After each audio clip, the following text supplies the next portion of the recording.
मित्र हो, आपल्याला आपल्या या जनशिक्षण नावाचं जे चॅनल आहे त्याच्यावरती चांगल्या प्रकारचा प्रतिसाद जो आहे तो मिळत आहे आणि याच्यावरती आपण अनेक प्रकारचे निवडणुकीच्या संबंधात जो व्हिडिओ आहेत ते बनवत आहोत आणि याचा फायदा अनेकांना होत आहे. मित्र हो, अनेक जे कर्तव्यावरती असलेले मतदान अधिकारी आहेत, केंद्राध्यक्ष असो किंवा मतदान अधिकारी 1, 2, 3 असो किंवा क्षेत्रीय अधिकारी असो, या सगळ्यांना या सगळ्या व्हिडिओचा फायदा होत आहे आणि त्यामुळं आपण या चॅनलवरती अशा प्रकारचे व्हिडिओ बनवत आहोत.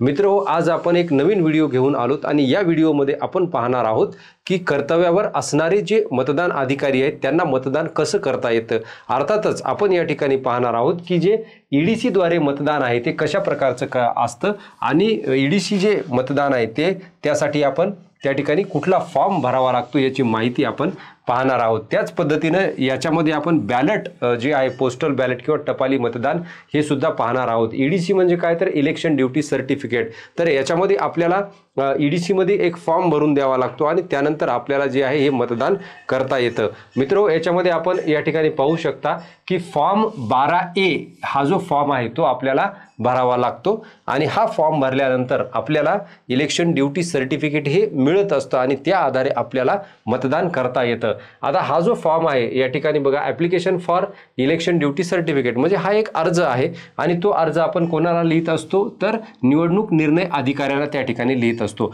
मग या ठिकाणी हा अर्ज लिहित असताना आपल्याला काय करावं लागतं की आपली कुठली कॉन्स्टिट्युएन्सी आहे त्यामध्ये जो या ठिकाणी निवडणूक अधिकारी आहे त्याच्या नावे तो अर्ज लिहावा लागतो. मित्रो, या ठिकाणी एक गोष्ट तुम्हाला मी सुरुवातीलाच क्लिअर करतो की EDC हा जो फॉर्म आहे तो या ठिकाणी आपण ज्या लोकसभा क्षेत्रामध्ये काम करत आहोत किंवा विधानसभा क्षेत्रामध्ये काम करत आहोत त्या ठिकाणी मिळत असतो. परंतु असं सहसा होत नाही की आपण ज्या विधानसभा क्षेत्रामध्ये आपलं नाव यादीमध्ये आहे मतदानाच्या त्या ठिकाणी आपल्याला ड्युटी मिळेल किंवा ती सहसा मिळत नसते. दुसऱ्या विधानसभा क्षेत्रामध्ये आपल्याला ड्युटी मिळत असते. परंतु एखाद्या वेळेस असं होऊ शकतं त्याच विधानसभा क्षेत्रामध्ये किंवा लोकसभा क्षेत्रामध्ये आपल्याला त्या ठिकाणी हे कर्तव्याची जी बजावणी आहे ती करावी लागते किंवा ते निवडणुकीचं काम लागत असतं. अशा वेळी आपल्याला जे आहे हा फॉर्म भरून द्यावा लागतो. या फॉर्मच्या माध्यमातून आपल्याला मतदान करता येतं. इथं काय लिहायचं आहे मग, असेंब्ली असेल तर फॉर एक्झाम्पल 94 हिंगोली किंवा या ठिकाणी आपल्याला काय लिहावं लागेल 15 हिंगोली. लोकसभा असेल तर 15 हिंगोली आणि विधानसभा असेल तर 94 हिंगोली. तर अशा पद्धतीने तुम्हाला तुमची जी विधानसभा क्षेत्र आहे किंवा त्या ठिकाणी लोकसभा क्षेत्र आहे ते आपल्याला इथं लिहावं लागतं.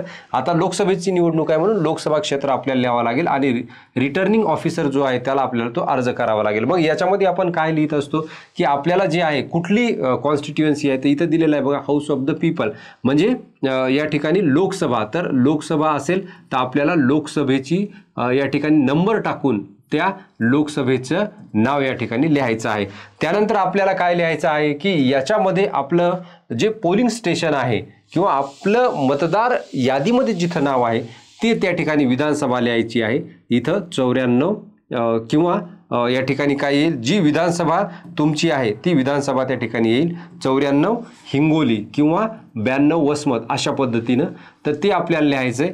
त्याच्या पुढं आपल्याला काय लिहायचं आहे इथं की आपला जो नंबर आहे सिरियल नंबर काय आहे याच्यामध्ये दिलेला आहे बघा. इथं तुम्ही जर पाहिलं तर इथं सिरियल नंबर आहे, तो सिरियल नंबर आपल्याला इथं लिहायचा आहे. सिरियल नंबर म्हणजे काय तर यादीतील अनुक्रमांक आपल्याला लिहायचा आहे. त्याच्या पुढे यादीतील भाग क्रमांक आपल्याला लिहायचा आहे आणि कुठल्या आपण विधानसभा क्षेत्रात येतो ते आपल्याला लिहायचं आहे. समजा आपण इथं 92 वसमतमध्ये येतो तर आपल्याला इथं अशा पद्धतीने विधानसभा लिहायची आहे. मग यादीतील अनुक्रमांक, यादीतील भाग क्रमांक आणि कुठल्या विधानसभेमध्ये येतो ते लिहायचं आणि ही विधानसभा कोणत्या लोकसभेमध्ये येते ते पण आपल्याला या ठिकाणी लिहायचं आहे. समजा 15 हिंगोलीमध्ये येते तर 15 हिंगोली आपण इथं लिहिणार आहे. अशा पद्धतीने आपल्याला हा फॉर्म त्या ठिकाणी भरून द्यायचा आहे आणि हा फॉर्म भरून दिल्यानंतर बघा इलेक्शन कमिशनला हा फॉर्म भरून दिल्यानंतर ते एक आपल्याला सर्टिफिकेट देतात. त्याचाही नमुना आपण पाहणार आहोत. इथं आपल्याला ॲड्रेस त्या ठिकाणी मागितलेला आहे. या ठिकाणी आपल्याला ॲड्रेस लिहायचा आहे, आपलं स्थळ लिहायचं आहे आणि तारीख लिहायचं. इथं आपल्याला आपली सही त्या ठिकाणी करायची आणि सही करून हा फॉर्म आपल्याला रिटर्निंग ऑफिसरला द्यायचा आहे. मग या फॉर्म सोबत आपल्याला काय जोडायचं आहे तर आपली अपॉइंटमेंट ऑर्डर असणं फार गरजेचं आहे. त्यानंतर आपली त्या ठिकाणी काय असणं गरजेचं आहे तर एपिक किंवा मतदान ओळखपत्राची एक प्रत आपल्याला त्याला जोडून द्यायची. अपॉइंटमेंट ऑर्डर आणि मतदान ओळखपत्राची त्या ठिकाणी एक कॉपी किंवा झेरॉक्स आपल्याला सोबत जोडून द्यायची आहे. तर अशा पद्धतीने हा फॉर्म 12A आहे. आता याच्यानंतर फॉर्म 12 त्या ठिकाणी आहे. तर फॉर्म 12 जो आहे तो कोणासाठी आहे? फॉर्म 12A हा EDC साठी आहे, म्हणजे तुम्ही जाऊन प्रत्यक्ष मतदान त्या ठिकाणी करू शकता. फॉर्म 12 जो आहे तो आहे बॅलेट किंवा पोस्टल बॅलेट जे आहे किंवा टपाली मतपत्रिका आहे त्याच्यासाठी आपल्याला तो द्यावा लागतो. इथं आपण प्रत्यक्ष मतदान त्या ठिकाणी करू शकत नाही. मग इथं काय करावं लागतं आपल्याला तर इथं आपल्याला हा फॉर्म भरून आपल्याला टपाली मतपत्रिका पाठवली जाते आणि ती आपल्याला भरून पाठवायची असते. तर इथंही तशाच पद्धतीने आहे की इथं रिटर्निंग ऑफिसर कोणाला आपण लिहित आहोत ते आपल्याला आपली जी कॉन्स्टिट्युएन्सी आहे समजा 15 हिंगोली ती आपल्याला इथं लिहायची आहे किंवा तुमची जी काही असेल, कारण तुम्ही निवडणूक कर्तव्यावरती दुसऱ्या लोकसभा क्षेत्रामध्ये किंवा विधान सभा क्षेत्रामध्ये कार्यरत असणार आहात. तर अशा वेळी आपल्याला काय करावं लागेल त्या लोकसभा क्षेत्राचं नाव लिहावं लागेल. त्यानंतर परत इथं काय आहे की आपलं जे पार्लमेंटरी आहे का त्या ठिकाणी असेंब्ली आहे म्हणजे विधानसभा आहे का लोकसभा आहे तर ते आपल्याला लिहायचे. ते इथं लोकसभा आहे तर परत आपल्याला 15 या ठिकाणी हिंगोली अशा प्रकारची तुमची जी लोकसभा असेल ती लोकसभा त्याचा क्रमांक येईल. त्यानंतर परत इथं आपल्याला काय लिहायचं आहे की सिरियल नंबर जो आहे यादीतील आपला जो भाग अनुक्रमांक आहे 1 2 3 जो काय असेल तो आपल्याला लिहायचा आहे. यादीचा भाग क्रमांक आपल्याला लिहायचा आहे या ठिकाणी 12 जो काय असेल तो. त्यानंतर आपल्याला कोणत्या विधानसभेमध्ये आपण आहोत समजा 92 वसमत अशा प्रकारे आहोत तर ते आपल्याला लिहायचे. त्यानंतर ही विधानसभा कोणत्या लोकसभेमध्ये येते तर 15 हिंगोली अशा प्रकारे तुमच्या लोकसभा क्षेत्राचं नाव त्या ठिकाणी लिहायचं नंबर आणि नाव. आणि त्यानंतर हे बॅलेट पेपर आपल्याला कुठं पाहिजे तर तो ॲड्रेस आपल्याला अचूक या ठिकाणी देणं गरजेचं आहे, कारण या ॲड्रेसवरती तुमचं बॅलेट पेपर येणार आहे. परंतु आता या ठिकाणी बऱ्याच ठिकाणी अशी सोय करण्यात येते की हे जे बॅलेट आहे हा पेपर तुम्हाला त्या ठिकाणी जे प्रशिक्षण शिबिर लावलेले असतात या प्रशिक्षण शिबिरामध्येच मिळतात आणि तिथंच तुम्हाला त्या ठिकाणी ते बॅलेट जे आहे भरून टाकावे लागतात. परत तुम्हाला टपाली टाकण्याची गरज नाही किंवा त्या ठिकाणी पोस्टात जाण्याची गरज नाही. तर अशी एक सोय आपल्याला जिथं आपलं प्रशिक्षण आहे मतदान प्रशिक्षण त्याच ठिकाणी केलेली असते, याची काळजी आपण घ्यायची.